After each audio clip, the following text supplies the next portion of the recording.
আজকের অনুষ্ঠানের হাফেজ ছাত্রদের পাগড়ি প্রদান করা হচ্ছে। পাগড়ি প্রদান করছেন আজকের অনুষ্ঠানের সম্মানিত প্রধান অতিথি হযরত পীর সাহেব হুজুর কেবলা। প্রথমে হাফেজ মোহাম্মদ জয়নুল আবদিন, পিতা মোহাম্মদ মেঘধুম আলী, গ্রাম ভাটলারা, থানা কেন্দুয়া, জেলা নেত্রকোনা। দ্বিতীয় হাফেজ পাগড়ি প্রদান করছেন দ্বিতীয় হাফেজ মোহাম্মদ আজমাইন খান, পিতা মোহাম্মদ পীর সাহেব আজহার খান। সোনাকান্দা দরবারের পীর সাহেব মাহমুদুর রহমান সাহেব। হাফেজ মোহাম্মদ আরমান মিয়া, পিতা হুসাইন মিয়া ওয়াল হুসাইন ইসলামী। হাফেজ মোহাম্মদ সিফাত হাসান, পিতা মোহাম্মদ বাহাউদ্দিন, গ্রাম নওপাড়া, থানা মাধবদী, জেলা নরসিংদী। পাগড়ি পরাচ্ছেন সোনাকান্দা দরবার শরীফের পীর সাহেব আলহাজ মাহমুদুর রহমান সাহেব।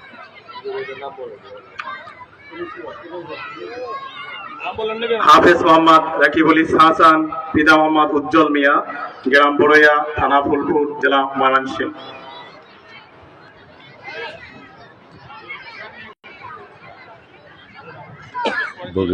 হাফেজ মোহাম্মদ আশরাফুল ইসলাম সিয়াম, পিতা মোহাম্মদ আমজাদ হোসেন, গ্রাম নওপাড়া, থানা মাধবদী, জেলা নরসিংদী। ছাত্রদের পাগড়ি পরাচ্ছেন সোনাকান্দা দরবারের পীর সাহেব আলহাজ মাহমুদুর রহমান সাহেব। এখানে উপস্থিত আছেন নরসিংদী চেম্বার অব কমার্সের সাবেক প্রেসিডেন্ট আলহাজ মোমেন মোল্লা। আপনারা দেখতে পাচ্ছেন লাল মিয়া মোল্লা উচ্চ বিদ্যালয়ের মাঠে আল হাসান হাফেজ মোহাম্মদ রুহুল আমিন, পিতা মোহাম্মদ রফিকুল ইসলাম, গ্রাম নওগাঁও, থানা ২৮০০০, জেলা মাহফিল, দোয়া ও ইফতার মাহফিল ও হাফেজ ছাত্রদের পাখি প্রদান অনুষ্ঠান।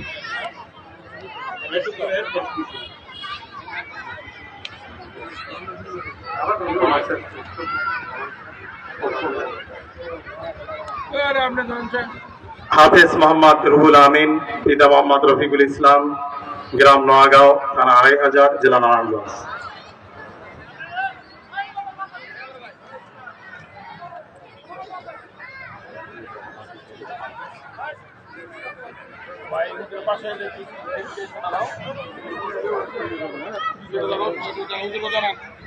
পাগড়ি প্রদান অনুষ্ঠান শেষ। এখন বয়ান পেশ করবেন সোনাকান্দা দারুল হুদা দরবার শরীফের পীর সাহেব আলহাজ মাহমুদুর রহমান সাহেব। এবং বাচ্চারা যারা আছে তোমরা একটু বাচ্চাদের দৃষ্টি আমি আকর্ষণ করছি, যারা ছোট তালিবে এলেম এবং বাচ্চারা আছো তোমরা পিছনের সাইডে চলে যাও, আমাদের বড় মেহমানদেরকে সামনে বসার জন্য জায়গা করে দাও। বাচ্চারা পিছনে চলে যাও। যারা এখনো দাঁড়িয়ে আছেন আমি আপনাদেরকে সবিনয় আহ্বান জানাচ্ছি মাহফিলের কেন্দ্রে এসে বসার জন্য। আমাদের সম্মানিত পীর সাহেব হুজুর কেবলা এখন তাশরিফ আনবেন, আমরা সবাই তার আলোচনা শুনবো।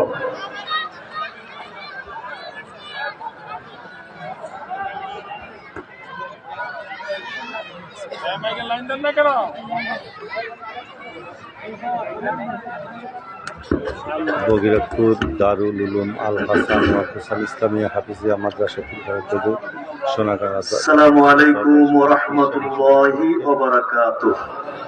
বয়ান পেশ করছেন পীর সাহেব সোনাকান্দা। নাহমাদুহু ওয়া নাস্তাঈনুহু ওয়া নাস্তাগফিরুহু ওয়া নু'মিনু বিহি ওয়া নাউযু বিল্লাহি মিন শুরুরি আনফুসিনা ومن سيئات أعمالنا من يهده الله فلا مضل له ومن يضلله فلا هادي له ونشهد أن لا إله إلا الله وحده لا شريك له ونشهد أن سيدنا ونبينا وشفيعنا ومولانا محمدا عبده ورسوله أما بعد فأعوذ بالله من الشيطان الرجيم بسم الله الرحمن الرحيم قد أفلح من زكاها وقد خاب من دساها إن الله وملائكته يصلون على النبي يا أيها الذين آمنوا صلوا عليه وسلموا تسليما صلى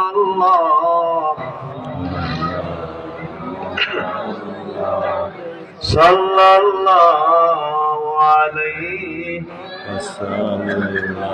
صلى الله على محمد صلى الله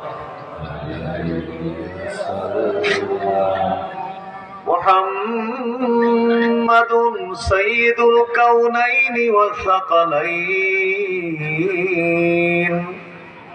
والفريقين من عرب ومن عجم صلى الله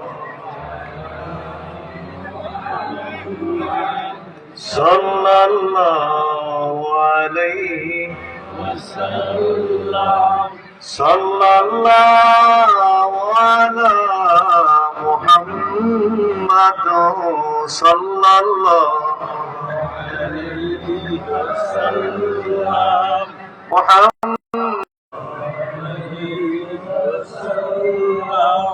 اللهم صل وسلم وبارك عليه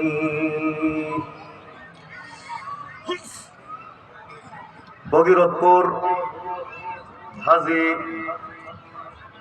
লাল মিয়া মোল্লা উচ্চ বিদ্যালয় প্রাঙ্গণে অনুষ্ঠিত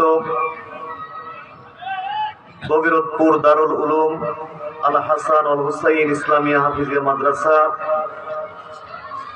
ও এতিমখানার উদ্যোগে আয়োজিত 32তম বার্ষিক ওয়াজ মিলাদ ইফতার ও দোয়া মাহফিলে উপস্থিত আজকের মাহফিলের সভাপতি জনাব আলহাজ মোহাম্মদ লাল মিয়া মোল্লা, প্রতিষ্ঠাতা অত্র মাদ্রাসা দামাত বারাকাতুহুল আলিয়া,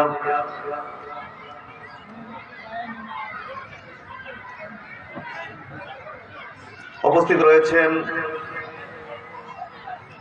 হযরত উলামায়ে কিরাম এবং মোহতারাম অতিথিবৃন্দ, সাইমিন কিরাম, অত্র এলাকার বিভিন্ন জায়গা হতে আগত মুআজ্জাজ হাজিরিন, লাখ লাখ শুকরিয়া আদায় করি মহান আল্লাহ তাআলার প্রতি, যিনি আমাদেরকে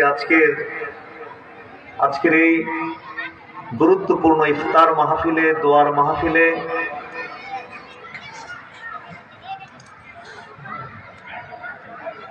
আমাদের নিজেদের ব্যস্ততাকে উপেক্ষা করে রোজা অবস্থায় এবং সুস্থ অবস্থায় আমাদেরকে আজকের মাহফিলে হাজির করলেন। আমরা আমাদের সেই মহান আল্লাহ তাআলার প্রতি শুকরিয়া জ্ঞাপন করছি। আমরা সকলে একবার পড়ি আলহামদুলিল্লাহ। আলহামদুলিল্লাহ। আল্লাহ তাআলার নিয়ামতগুলোর মধ্য থেকে একটি শ্রেষ্ঠতম নিয়ামত হলো সুস্থতা। আল্লাহ তাআলা আমাদেরকে সুস্থ অবস্থায় এখানে হাজির করলেন। এই নিয়ামতের শুকরিয়া আমাদেরকে আদায় করতে হবে। আল্লাহ তাআলা বলেছেন, লা ইন শাকারতুম লা আযীদান্নাকুম, তোমরা আমার নিয়ামতের যদি শুকর আদায় করো অবশ্যই আমি সেই নিয়ামত আরো বৃদ্ধি করে দিব। সুবহানাল্লাহ।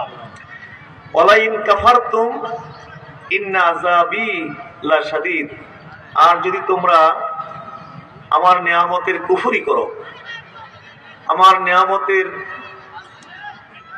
অস্বীকার করো, ইন্না আযাবি লাশাদীদ, নিশ্চয় আমার আযাব অত্যন্ত কঠিন। আমরা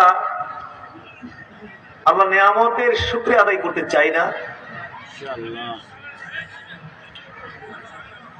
আল্লাহ নিয়ামতের শুকরিয়া আদায় করি না, এবং আল্লাহ বলেছেন যে আমার অধিকাংশ বান্দারাই আমার না শুকরকারী, আমার না শুকর গুজারকারী বান্দা। আমরা নিয়ামতগুলোকে হিসাব করি না, কিছু সমস্যা আসলে আল্লাহর পক্ষ থেকে সেগুলোকে আমরা বড় করে দেখি, এমনকি আমরা আল্লাহর প্রতি অভিযোগ করি যে আমার মতো মানুষের এত বিপদ কেন হয়। আমি 5 ওয়াক্ত নামাজ সঠিকভাবে পড়ি, সকাল সন্ধ্যায় জিকির আজকার করি, আমি হালাল খাই, আমার বডিতে একটি পয়সাও হারাম নেই, আমার কেন এত বিপদ, আমার কেন রোগ ব্যাধি? আল্লাহর প্রতি আমরা অভিযোগ করি, কিন্তু সমস্যার পরিমাণ বেশি না নিয়ামতের পরিমাণ বেশি? নিয়ামতের পরিমাণ বেশি। আপনি সমস্যা তো কয়েকটা গুনার পরে আর খুঁজে পাবেন না, কিন্তু এর বিপরীতে আল্লাহ তাআলা কোটি কোটি নিয়ামত আমাদেরকে দিয়ে রাখছেন। সুবহানাল্লাহ। আর সমস্যাগুলো আমাদের কল্যাণের জন্য আল্লাহ তাআলা দেন। আমাদের যত সমস্যা হচ্ছে, রোগ ব্যাধি ইত্যাদি যা বলেন, এগুলো আমাদের কল্যাণের জন্য দেন। শুধুমাত্র পাপের শাস্তি স্বরূপ বিপদ আপদ দেন, শুধু তাই নয়, আমাদের কল্যাণের জন্য বিপদ আপদ দিয়ে থাকেন। মর্যাদাকে পার্থক্য সৃষ্টি করার জন্য, একজন থেকে আরেকজনের মর্যাদাকে পৃথক করার জন্য দিয়ে একজন থেকে আরেকজনের মর্যাদাকে পৃথক করেন, একজন থেকে আরেকজনের মর্যাদাকে একটু উঁচু নিচু করেন, পার্থক্য সৃষ্টি করে আল্লাহ তাআলা তার জান্নাতগুলো তার বান্দাদের মধ্যে বন্টন করে থাকেন। আরো জোরে বলুন। সোনাকান্দার দরবার শরীফের পীর সাহেব কিন্তু আমরা আলহাজ মাহমুদুর রহমান সাহেব এখন বয়ান পেশ করতেছেন। আমরা শুধু আল্লাহর প্রতি অভিযোগ করি যে আমার মতো মানুষ যে নাকি 5 ওয়াক্ত নামাজ পড়ছি, কোরআন তেলাওয়াত করছি, জিকির আজকার করছি, কোনো হারাম খাই না, আমার এত বিপদ কেন, আমার এত রোগ ব্যাধি হবে কেন? পরীক্ষা ছাড়া আল্লাহ তাআলা কাউকে গ্রেড দেন না, মর্যাদা দেন না। পরীক্ষার সম্মুখীন হতেই হবে আপনি আপনার মর্যাদাকে উন্নত করতে চাই। আপনি আলিম ক্লাসে কিংবা এইচএসসিতে যদি আপনি উঠতে চান, তাহলে অবশ্যই আপনাকে এসএসসিতে কি দিতে হবে? পরীক্ষা ছাড়া কি আপনি দাখিল থেকে গিয়ে আলিমে উঠতে পারবেন? এসএসসি থেকে কি আপনি এইচএসসি উঠতে পারবেন? অবশ্যই আপনাকে পরীক্ষার সম্মুখীন হইতে হবে, কঠোর মেহনত করতে হবে, পরিশ্রম করতে হবে, এরপরে আপনি আপনার মর্যাদাকে উন্নত করতে পারবেন। আল্লাহ সুবহানাহু। আর যারা যত বেশি আল্লাহর প্রিয় বান্দা, তাদেরকে আল্লাহ তাআলা তত বেশি পরীক্ষা দিয়ে থাকেন। আল্লাহ সুবহানাহু। যে 1 ক্লাসের প্রশ্নপত্র আর মাস্টার্সের প্রশ্নপত্র কি একরকম হবে নাকি? যারা যত বেশি আল্লাহর নৈকট্য লাভ করেছেন, তারা তত বেশি পরীক্ষা দিতে হয়েছে। আল্লাহ সুবহানাহু। এই জন্য আল্লাহ রাসূল বলেছেন যে মানুষের মধ্যে সবচেয়ে ইন্না আসাদ্দান নাসে বালাআন আল আমবিয়া, মানুষের মধ্যে সবচেয়ে কঠিন পরীক্ষার সম্মুখীন হয়েছেন তারা আল আমবিয়া, তারা নবীগণ। জোরে বলুন সুবহানাল্লাহ। সুম্মাল আমসালু ফাল আমসাল, তারপরে ধারাবাহিকভাবে তাদের পরে যারা আছে, অর্থাৎ যারা যত বেশি আল্লাহর নৈকট্য লাভ করেছেন, তারাই তত বেশি পরীক্ষা দিয়ে নৈকট্য লাভ করতে হয়েছে। আল্লাহ সুবহানাহু। কিন্তু এগুলো আমরা বুঝি না, এই জন্য অভিযোগ করি যে আমরা তো অজ্ঞ নই, আমরা মূর্খ নই, আমরা কোরআন সুন্নাহ বুঝি, দ্বীন বুঝি, সুতরাং আমরা কি আল্লাহর প্রতি অভিযোগ করব? সুখে দুঃখে, সচ্ছল অসচ্ছল, সুস্থ অসুস্থ, সর্ব অবস্থায় আমরা আমাদের আল্লাহর শুকরিয়া আদায় করতে রাজি আছি না নাই?